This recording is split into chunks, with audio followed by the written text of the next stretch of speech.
We're live? Yep. All right.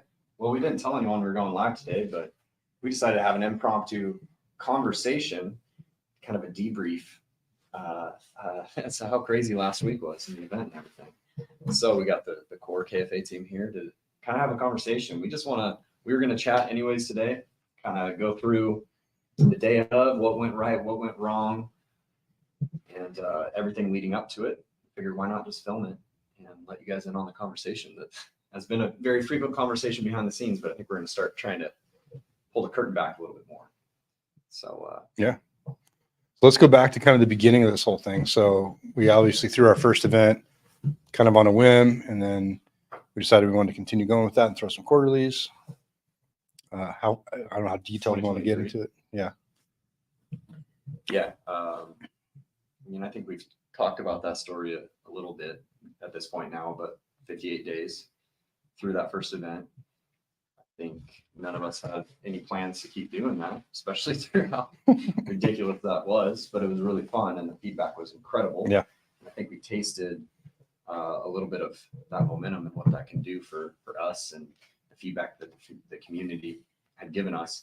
And so then throughout the rest of 2023, we were, I won't say scrambling, but we were like, all right, we need to put some events together. We want this to be meaningful, impactful, a little bit more, smaller setting, more mastermind style, go deeper on some key topics. More tactical. More tactical. Yeah. So we did that through a pool party. That was cool. And then let's see, when did the conversation start for the event that just went down last week? Back in October, November. That Yeah, range. it was shortly after our last. It felt like it was a conversation we started, and then we kind of, and only because I think you were ready to go and I was still kind of, recovering from the first event, but we really started getting deep into it. I mean, it was late summer. I think it was right after the pool party, right? It was right after the pool party when we started the conversation. September. Yeah. Because I think we were thinking maybe January, like having the event in January. Right. We started whiteboarding and had the 3 scenarios on the board of like similar to last year, medium, or like 100x. Guess which one we went with. That was the next. Yeah. And so we ended up deciding at that point that we weren't going to do it in January if we were going to go big, because we couldn't risk having a bad weather event, which happens all the time around here. So that's when we decided to push it out to April. And originally we were actually looking at doing it on February 29th because we wanted to hit the leap year That's thing. right. Yeah. Oh, yeah. Oh, that's right. Because we wanted to do you get an extra day, and we're going to do an extra day of marketing. Yeah. Right. Which is still a great idea. Yeah. We're gonna 4 do years that from now. 4 years. And I hit up, 4 years. And we hit up Ricky Carruth. And I think one thing about Ricky, I will say that I give him a ton of credit for.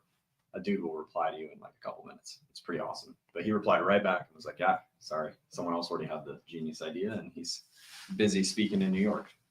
So we With went Red back. Fan, wasn't he? I'm not sure actually, maybe. But we went back to the drawing board.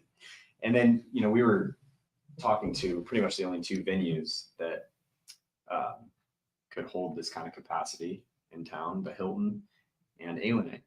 And we went back and forth on dates with those guys. And man, I feel like that process was a good couple months between speakers and venues. And a lot of people don't know. I don't think we really realized exactly, because obviously we've done a few events up until this point, but we hadn't really coordinated with a bunch of, all-stars and celebrities and their schedules. And Well, and it was complicated because we were trying to get the venue locked down, and not to throw any shade at Alienate, but they were, kind of slower to respond. Maybe weren't taking us super seriously. And shout out to the Hilton, man. When we reached out to them, they were on top of it, ready to go. And that actually ended up making the choice pretty easy for us.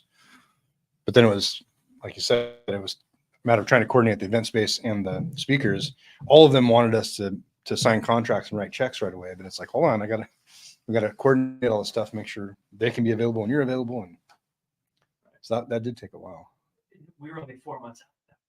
Right. Because that was December when we were putting the planning together, which is pretty short, actually, because a lot of people that I talk to, they're like, they do this stuff 6-8 months in advance. Yeah. That's when they start the planning. And so I think we got a late start planning it. well, it was a late start. Got a late start last year too. Oh, yeah. So we were used to it. Later. Late start from last year.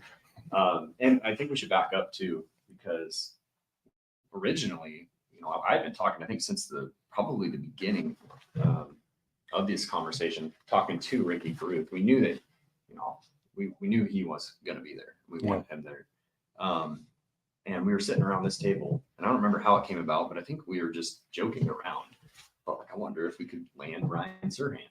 We just go to his website, throw in a booking request, and guess who we get to meet instead? Like right away, same day, Buck Wise gives me a call, and he's managing Ryan's bookings and works with, runs marketing and a lot of different stuff for Serhant's team as well. And so he had called, and then we just come to find out, oh my gosh, he used to live in Clark County, and he was stoked about this. And then start following him and realize he's got a wealth of knowledge himself. So like Buck and Ryan Serhant, and actually Ryan Pineda, because Buck was able to introduce us to his team too. Like all of that, I don't think that just fell into place. I don't, It was a pipe dream when we first started talking about. We were laughing, like no way. But I was super impressed with Buck the first time we talked to him, and I was like, this guy's going to be an important person for us to know and connect with. But man, watching him speak at our event, that guy knows his stuff. His Like, words he was come out super like impressive. like butter, basically. It just flows. Smooth. Yeah. When his segment came to an end, I was like, no, keep going. Yeah. I want to hear more of that. So we'll see. Maybe we'll get some more stuff with him. Oh going. no, we're gonna have more Buck. I know. I was trying to tease it. there's nothing to tease. I'm gonna say it right now so that there's no way out of it. We're gonna be promoting our next event very soon. All right. Very soon. So Can we pause this? Can we turn it off?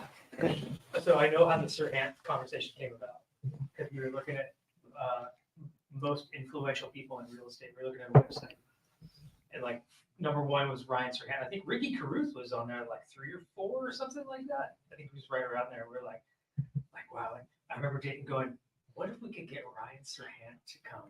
And I was like, there's no way. That'd be like a punch in the face. There's no like- way. That'd be like getting Gary Vee to come to Vancouver. Like that's not Right. gonna happen. I guess we should never say never to any of that. It just kind of was a pipe dream, and then all of a sudden, like, oh, it's possible. And I remember penciling it out.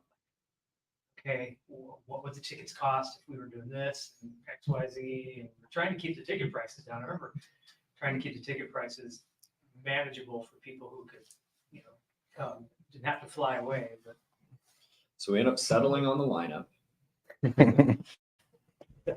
Pretty much. Well, should we talk about? Do you want to talk about how we ultimately decided? I was just thinking about making a joke about how we all just agreed and everything was great, but really we sat around this table right here and had some challenging conversations. I mean, there was some tense moments Sure, there. Larry spit on me. No, it is just an intense decision to make, I think. And of course, I'm naturally like the dreamer, and I want to go big, and I especially want to do that when it's my dad's money. Well, and I'm the So I'm the P&L guy. Like, how the hell is this going to pencil? So- it's been what on what? But so we ultimately came to one conversation, right? Where we decided. And we all threw in kind of just our final take. And I think I mentioned it when we were at Keller, but I love, and I'll never forget your analogy. But Larry said, I think we have pocket aces. Like it's not a guarantee, but this is not a bad time to go all in. And I told you to bet on me. Yeah. And we went for it. We did. And it's, you'd think it'd be easy to sit here and say, and it was just super easy there on out and everything went great. But I mean, there was a whole journey in there. And a lot of times when we had doubt, let's touch on that a little bit. What are some of the things we were scared of, afraid of, and the things that came up that we didn't expect? Well, I think right off the bat, when we started, we made the decision a week or two. We hosted a Zoom call with, I don't know, 30, 40 some odd realtors that were close to get their opinion on it. Kind of also tell them, hey, if we do this, we need your help. Like we need to launch this thing with a bang. This can't just trickle into the marketplace. It's got to smack everyone. Yeah. Like what's happening? And so we were real intentional with that. That went really well. Feedback was great. We do the launch day. I remember thinking, oh, it's in the bag after that. Sold like 150 tickets on day one. Was that his selfie video that we had on that day? Yeah, he sent him the selfie video. I think the first point of adversity was probably, maybe I'm wrong, but the day we got on that Zoom call with Ryan Serhant. Yeah. So you had the basically a podcast, 30-minute podcast with Ryan Serhant set up, Scheduled. ready to go, scheduled, Yeah. in the morning. Tight. So we get here, everything's set up, ready to go, like we're doing now with the StreamYard thing. And then we're on with his assistant talking, everything's good. Dayton's on his laptop, like we're good to go. And then right when Ryan Serhant gets into the room, it just like shuts off. Yeah. Like Which is just, that's me. I'm cursed. Like That's either stuff his I'll laptop stop. or something stopped working. So I was on my thing. I had to jump on with his assistant. I was like, hold on, we're trying to figure something out real quick. And you book it down to Chad's office to try to figure it out. And It's just use my important to use my know, laptop. Like, obviously, this was the very first time we got to speak with Ryan. And The time limit. And keep in mind, we're already a small market. We've already got that battle to face of, kind of the perspective of these people. Like, one of them said on stage, like, where are they at? I'm going to Google this.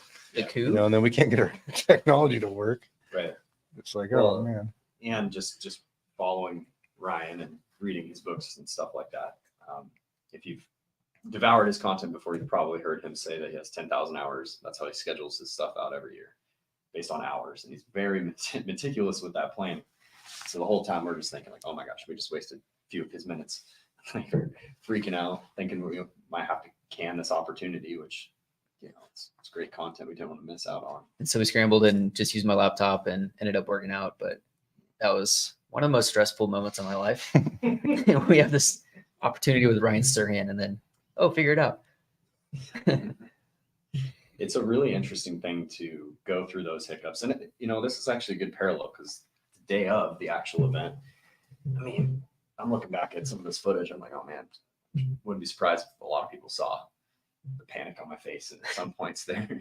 But it's a really weird battle to be feeling that rise in cortisol levels because you're stressing, but then have to perform like that and pivot and get your head in the game. Very interesting experience for sure. But So last year you guys did this in the 2023. Yeah, the 2023 one. Was it as much work putting it on?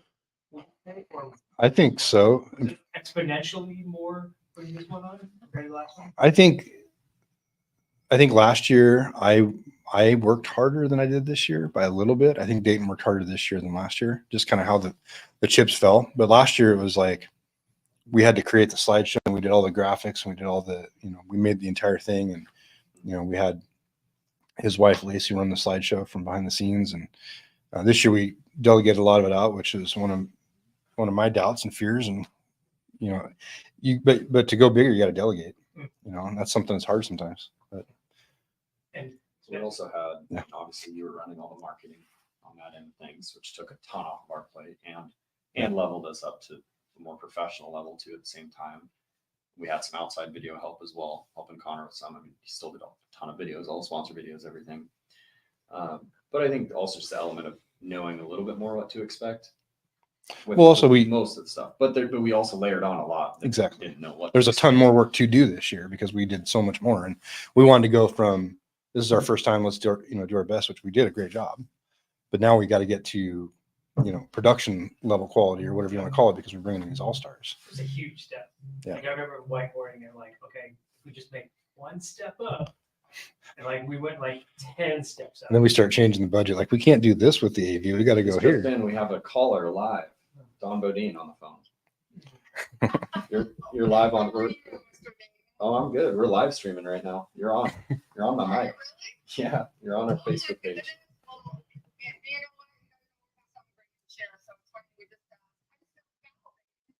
Oh yeah, very good. Yeah, I did. He said some amazing things about you, and then he pulled away and said, and he told me, and he said, just related to your work, I just want to let you know I was Oh, that's I amazing. appreciate that. Well, sweet.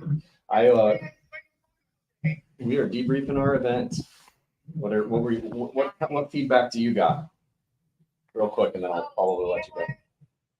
Well, from the beginning, Nathan, I just think that everything you guys were doing, the excitement is exciting to me. The takeaways from every single speaker, I'm still processing, to be honest. Be who your boss is in 2 to 5 years. I mean, that's what me and So, It's on my whiteboard. Nice.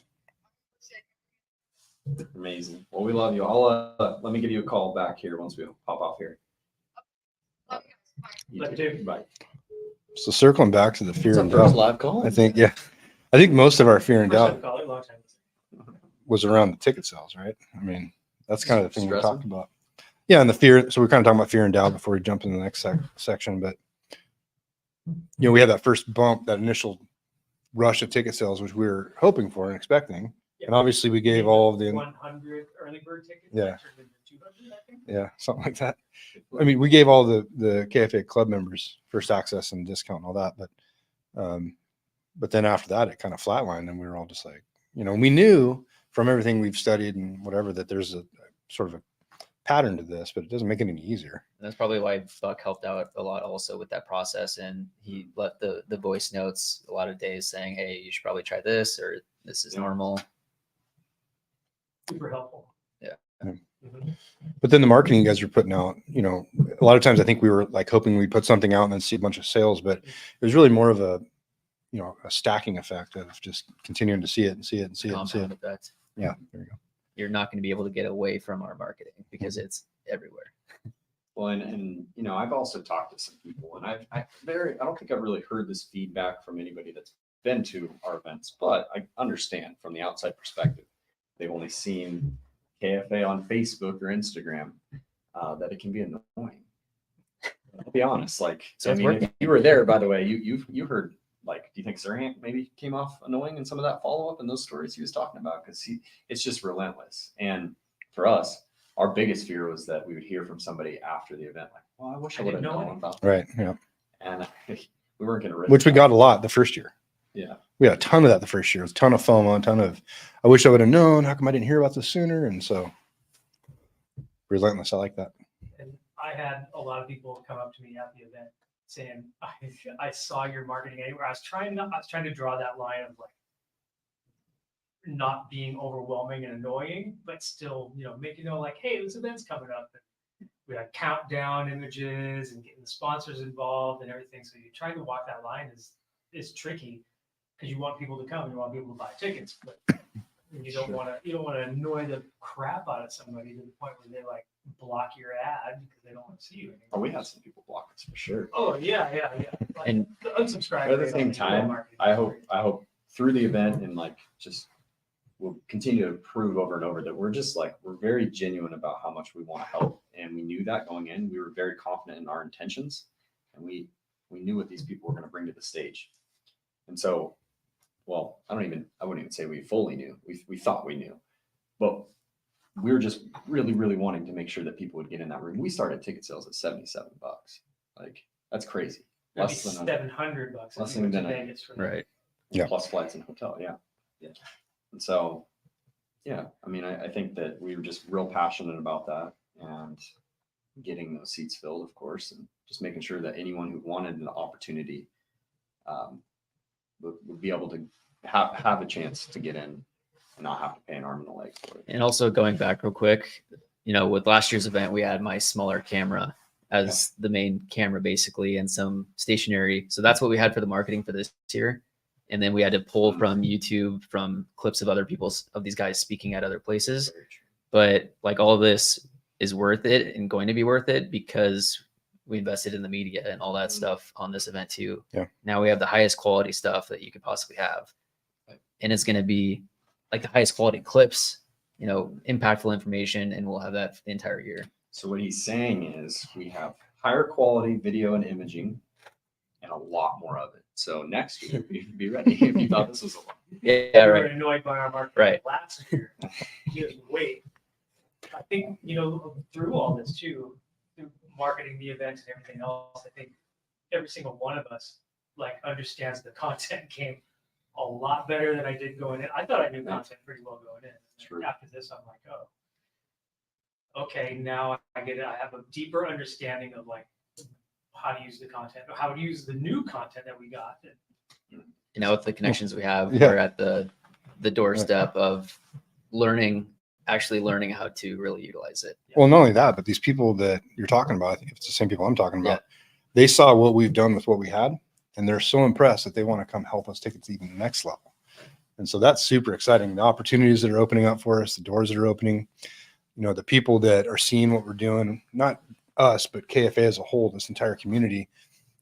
It's exciting to me to see how many people are really wanting to, step forward and say, how can we help? And that's so cool. And you have sponsors already inquiring about next year's event, huh? Yep. We've had 3 already, so they want in. Okay. And so, Oh, yeah, sent an email. right. And we haven't even checked in with them yet. So, So do you want to talk about sponsors really quick? Yeah. I thought we had incredible sponsors, by the way. It's all of them had something to do with the real estate community or industry in some way, shape, or form. yeah, it went off really well. The collection of sponsors, but the passport that Dayton came up with, that idea, and that you got put in the book that Bear Printing helped us with, and that worked out really well. That drove a ton of And traffic. when you drew that lady's name to win the Oh, my word. She was sitting next to a friend of mine. She was sitting right next to me. She jumped up out of her chair, Screamed. Yeah. So cool. Do we know if we got that on video? It's so sweet. Yeah, Awesome. yeah. You can hear her shout out. Oh yeah. Yeah. When it happened, I was like, oh, that's gold. Yeah. So even this, you're talking about our content game. I'm starting to think in that manner now. Yeah. Like every time something happens, I'm like, oh, that's We going should have been viral. filming that. Well, in that Q&A with Ryan Serhant, we're trying to get that clip from his camera guy so we can go viral with that question. That was, Weed. yeah. Yeah. I sell weed for my backpack. How do I get to where you are? You're gonna have some. Yeah. Get a bigger backpack. Yeah. Well, it's all about supply and demand, no matter what you're selling. He played it off super well. One thing that I was really, and I shouldn't be surprised by it, but the speakers were like super down to earth and just casual. Like, I don't know, maybe I elevated people on the celebrity status and put them up on a pedestal or something like that. But they were just super casual, just like hanging out. No, you can talk to that. You get to spend some time with them. Well, I mean, I get it though. When you spend 100 days straight looking at these people's faces on graphics you're designing and videos you're editing. No, but yeah, they're all just awesome dudes. It was cool to have that just intimate conversation. Some of it, back in the green room and behind the scenes, and it's just wild. Like that's something that we knew. Like we got to do some podcasts with each of them, and we knew that we'd be able to get some content that would help our brand and socials and stuff like that. But it's hard to articulate how cool it is to hang out with people in that setting versus normally I feel like I haven't been into many rooms like that, but it would be something where you'd be paying to get in. And, so it's cool to just kind of have that for free as an added bonus. And got to hop in the Sprinter van and ride with them to the Ritz-Carlton. I think Chad would agree that it was for free. Sure. And I didn't even get to meet them. No, I'm just kidding. No, Oh, but they are pretty. Once you get to know them a little bit, they're just normal people. I mean, they're not normal, but they're still just people, and they just have to be on a different plane. I think it's all perspective. Like we have this natural tendency as people to look up at somebody and think that they're just different than we are, but then they have somebody they look up to, and then it just keeps going forever. the thing that, and I kind of asked the questions a little bit differently in each of the podcasts, but the common theme when I asked them basically what's the thing that got you your success? What is that thing? And pretty much all say it's your ability to face fear and do it anyway, which is awesome to hear. Serhant hit that home in his keynote. And I mean, that was really cool to have those conversations and also be sitting in a moment where I'm like, we've been fearful for so long, and we did what they're saying. This is awesome. Mm-hmm. But well, we didn't really finish talking about fears, and we I think most of the fear we had from start to finish was, with the amount of money this thing costs, like, are we going to get to a place where we're within, our target zone of what we're willing to invest in this and what we need to get back in terms of sponsorships and sales. And so every day goes by, we're like, oh, we didn't get this many sales, or we wanted this many after this, whatever. And it does take a lot of faith to keep pushing through that. And we had some tough conversations as a group about what we should do. I don't know if you guys want to touch on that or not. I wanted to raise ticket prices. Right. Like I was like, okay, well, I think the way to get people maybe to get off the fence and decide whether they're going to buy or not is say like on April 1st, ticket prices are going to go up by $50. That might push some ticket sales, but we ended up not doing that. There was also the April Fool's idea. Yeah. Oh, event's canceled. Well, and there was more than one conversation about trying to offer, you know, additional discounts or do that, this, that, and the other thing. But at the end of the day, we decided that, you know, I forget who it was. I should know this. I think it was Carnegie. I could be wrong, but it was don't cut your price if the value's there. Right. And so that's kind of where we were at. We're already underpriced on this and we knew it. And also at the end of the day, we didn't want to, you know, start a pattern or create a precedent that we're going to, if you just wait long enough, we'll cut the prices because that's never going to happen. Just so you know. Did that happen last year? No, No? Well, we started it out. we started off. Yeah. We gave those prices the first year. So, Yeah. Last year we started off and, you know, it was so low to begin with. There wasn't any room to go down. We'd be paying people to come to the event at that point, practically.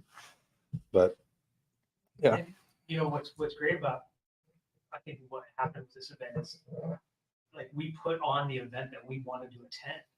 Right. And the ironic thing is we didn't get to attend it. Right. We were running around. So I don't know about you guys, but I've been watching the replays Yep. of some of this stuff. And Yeah. man, I put on a couple of these replays and like some of them I've watched like 2 or 3 times over and just Right. like, I just keep going back and taking more notes and more notes. Yep. Man, I wish I could have attended this event instead of working. It's like with YouTube. It's like create the videos that you yourself would want to watch because other people that you want to be connected with are wanting to watch the same stuff and they'll appreciate like what you're doing. So it's finding that same group of people that are interested in the stuff that we want to put together. well, not to mention, you know, we continue doing this stuff. It's like, we want to meet, like, let's bring in the people we want to meet. Right. Right. Yeah. If we're going to shell out this money, Who do you want to get connected to and become business partners with? but it's also really cool to see the response we're getting from the community. Like they like it too. Like they're in alignment with what we want, what we think is great. And that's really neat. Who was I talking to? I think I was talking to, it was a real estate agent in Portland. And she was like, somebody said like, oh yeah, Ryan Serkins coming to this event in Vancouver. They're like, Vancouver, BC? I was like, no, Vancouver, Washington. He was like, somebody's bringing Ryan Serkins in Washington?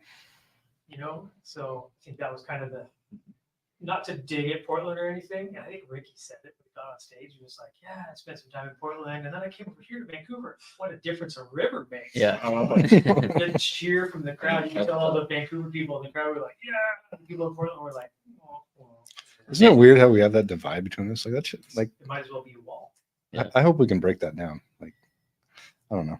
Maybe that's too big of a goal. But I don't know. I think if I was a real estate agent, I would be putting out content about what living in Vancouver looks like, moving from Portland to Vancouver.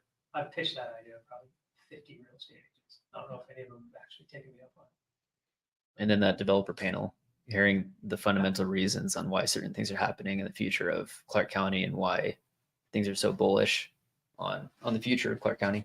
It is really nice to hear. Like, you know, there's so much negativity, and there has been for a bit. But at least we know, like, of any place in the country, like this is a hot spot for the future. This is somewhere where you want to be involved in real estate. Money from all over is coming into here. Stuff.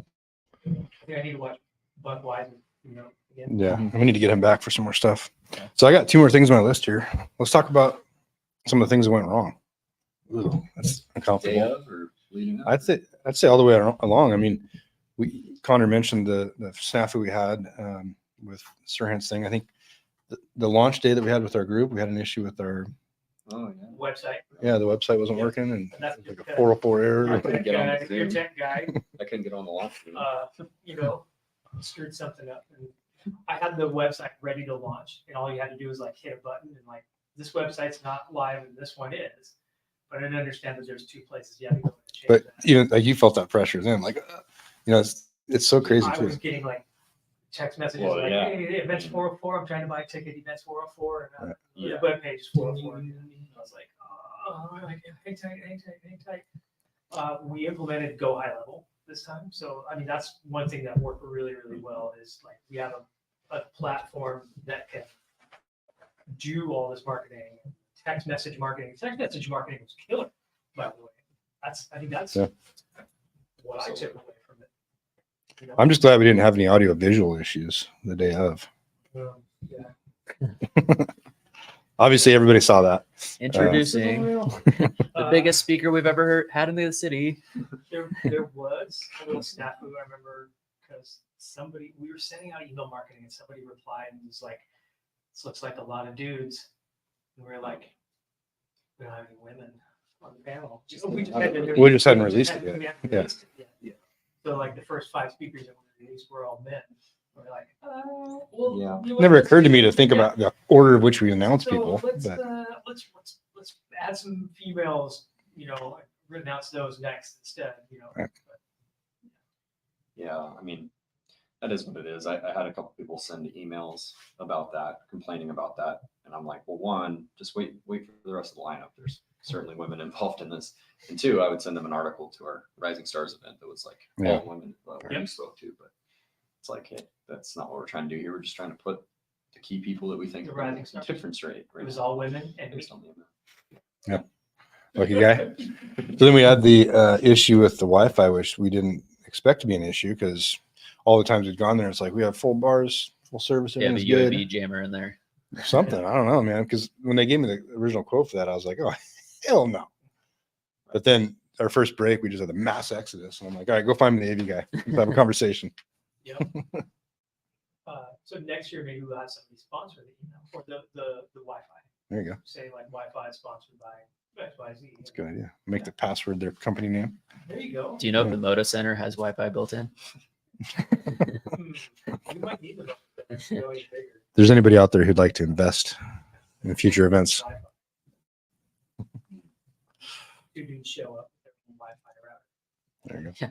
That's a good idea. Walking around with a backpack. I didn't- Yeah. Okay. The thought had crossed my mind. I had zero service in there, and I have AT&T, and I was like, if there was any communication that we needed between us, I was like, We've got the walkie-talkies too. oh, that's what we should do next year. We tried it last year, and maybe we just need better walkie-talkies because we were kind of on a budget last year. Mine with the earpiece. That's what we had. Yeah. And it was. You look like secure. Let's talk about the VIP dinner. That was an amazing experience. Yeah. Pretty cool. Those of you who were thinking about it this year, you know, obviously we don't know who's going to be there next year, but you should probably figure out a way to get there. That was something else. That was, I mean, it was a small group setting. It was like having a conversation. All the speakers were walking around, taking pictures and shaking hands and having one-on-one conversations with people. And it's like, when else are you going to get an opportunity like that with somebody like this? Never. I mean, it's I crazy. actually had I was going to ask a couple of questions. I don't know if you remember, I had like a massive migraine by the end of the day, so I literally couldn't focus even on my phone. So, but I thought I was going to ask a couple of questions, like personal branding or something like that. But the conversation that was happening in that room during dinner was so good. Yeah. It was- Yeah, I think I only asked one. I just want to let it go because, and it was just such like questions that I know, like the individuals who were asking them, they were very good questions too, and they were very applicable to that person's business, which other people could take from as well. Right. But I mean, what an opportunity there were several people there that got a good 5 to 10 minutes of conversation from this panel of experts on their specific problem that they're trying to figure out right now. And it was good stuff too. Like it was quality. Pictures and all that stuff. Sure, maybe that's a reason why you want to be in that room. But I remember when we were marketing it, like, it was pretty. Hey, I was a little bit scared that it would only be people looking for like clout that were going to come in that room. And I'm just happy that so many of our favorite people were able to make it in and ask those questions. And That some sponsors conversation too. was- Yeah, Yeah. absolutely. Yeah, that was kind of cool. And like the sponsors were asking good questions too. Mhm. Yeah, it was great. It just wasn't long enough. And also kind of building off of that, you know, it's called the KFA Real Estate Summit now. It used to be Real Estate Club, but it's really, if you're an entrepreneur or in sales or anything, you get to have huge takeaways from all these speakers. It's not just about selling real estate. It's about branding and building your business and There's a everything reason- that goes into building a business. Right. There's a reason our website name is now just kfaclub.com. That's because, I mean, you're exactly right. Like that event, sure. I mean, was there a luxury panel that would make more sense if you're a realtor? Sure. But I mean, there was still stuff and parallels you could draw from that help you elevate your brand to that clientele, whatever you're selling. I think throughout the day, like just tons of our sponsors who don't sell real estate were walking away like, wow, bookfuls of notes. And we would love to certainly be able to have more outside business owners, contractors, stuff like that to come in as well. Because, man, I think this could really turn into quite the networking hub as well. For sure. So the nonprofit, I don't know if we want to touch on that. Yeah, for sure. But, You put that at last So minute much. too. well, it was one of those things where we've known that this is something we wanted to do for a long time. Also, we're being very patient with it. I mean, on our side of things, like we just had faith that God was going to show us kind of what would make the most sense. Like we'd have an epiphany of sorts because for the longest time, it kind of felt forced, and we don't want to feel forced or gimmicky or anything like that. And the structure was the hardest part. And then just through some conversations, just kind of had an aha moment. I remember I'd met with Eric Sawyer. We had talked about 100 men. I didn't even think about 100 agents at that point. It was really fascinating to learn what that group's doing and the impact it's made. And then I was on Facebook and I saw a post from the 100 Women group. And I felt like, I'll be honest, like it was just this like just total like understanding washed over me of, oh my gosh, how we missed this? Like we could probably do something similar. So reached out to Eric and got in touch with Catherine. And I was a little bit nervous. Like I don't want them to think we're trying to like steal their idea or anything. But at the end of the day, we're just trying to contribute to the community, right? So approached them and asked them, and man, quite the opposite. They were elated to have another group that kind of can emerge in the wake of what they had already done. And so we had to put the pieces together last minute for sure to get it ready to throw out there. But I think we felt a little bit crazy at a certain point there because we were already like stressing about this huge event. Yeah. And we're like, you know what we should do? Put another thing in there. Let's create another group. But so I think launch was pretty successful. I think we got around like 30 people already pledged to get going. We're going to kick that off here pretty soon. And we haven't even started doing any of the muscle work, right? Just having conversations one-on-one and spreading the word. If you are an agent who isn't in there, of course, like please let us know if you have any interest. We only had a limited time on stage to kind of explain what it was about, or what it's going to look like. But it's a really cool structure. And if you're a realtor that, of course, is bought in and already pledged to sign up, we would love your help spreading the word because we need to get to that. Our goal is to launch. I would love to be really close to, that inaugural 100 agent number by the time we do our first event. And so we can launch with some real impact. Yeah. And I'll tell you this, like obviously this group is brand new, and it's easy for you to for people to want to sit back and maybe watch from afar first to see if it materializes. But I hope that, how serious we've been with the KFA side of things is a reflection of how serious we are with this stuff, so that you're willing to jump in with a little bit of buy-in maybe earlier than you normally would to a new group like this. Yep. We just want to form an army of numbers to serve this community. And, I do believe that the fellowship that we get to build as agents in this group along the way is going to be like none. I already feel so close through the KFA community, but this is us serving together now, which is, it's going to be really cool. And man, through seasons like this and the struggles and our personal, a lot of us have been up against, lower numbers and having to cut expenses or costs or whatever. It's really easy to focus on yourself. And I feel like the number one thing that snaps us out of it is when in that moment we decide to give. Malachi 3:10. So we want you guys to join that, and we would love your help jumping in. And I hope you guys believe me when I say we don't plan to do anything small or half-ass. So we're going to be bringing in some sweet, we're going to be bringing in some awesome guest speakers. We're getting connected to more and more, only for this group that we'll be time to time surprising people with. And I'm really excited. It's probably, I think looking back 5 years from now, this will be like way cooler in hindsight than anything we've done through KFA. Yeah. If you like what we're doing, join in. Raise your hand. Let us know you want to help. Let's do this. Facebook group. We have a Facebook group. Yep. We're going to post a lot of stuff in there. Like and subscribe on YouTube. few Like, Olivia's Yeah. like and subscribe video from stage. Yeah. Yeah, no, like you should be in there. We're gonna be obviously putting more content up and whatnot. It's been kind of a hub for communication leading up to events up until this point. It'll be more of a community now. We've got a good group of people. I think we're approaching 500 now. But like the tickets were originally $77, and the only way you would have known that is if you're in that group. And it was kind of a reward to the people who were joined the group and went to our first events and stuff last year. I think you owe it to yourself to get in there, like half we're off. planning to put in some masterminds and. Yep. Yeah, so like if you want in on any of that stuff, for sure, join the group, keep praised, whenever we're doing classes. Like we should do some YouTube stuff.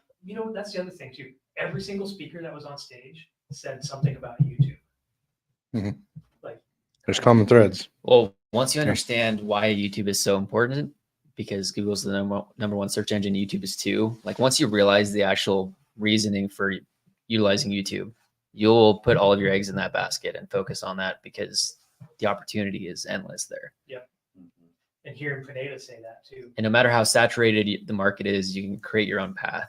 Like as cliche as it sounds, like you are your own person, and even you just putting out the same type of information as someone else, it's gonna be different. Someone else is gonna resonate with you compared to someone else.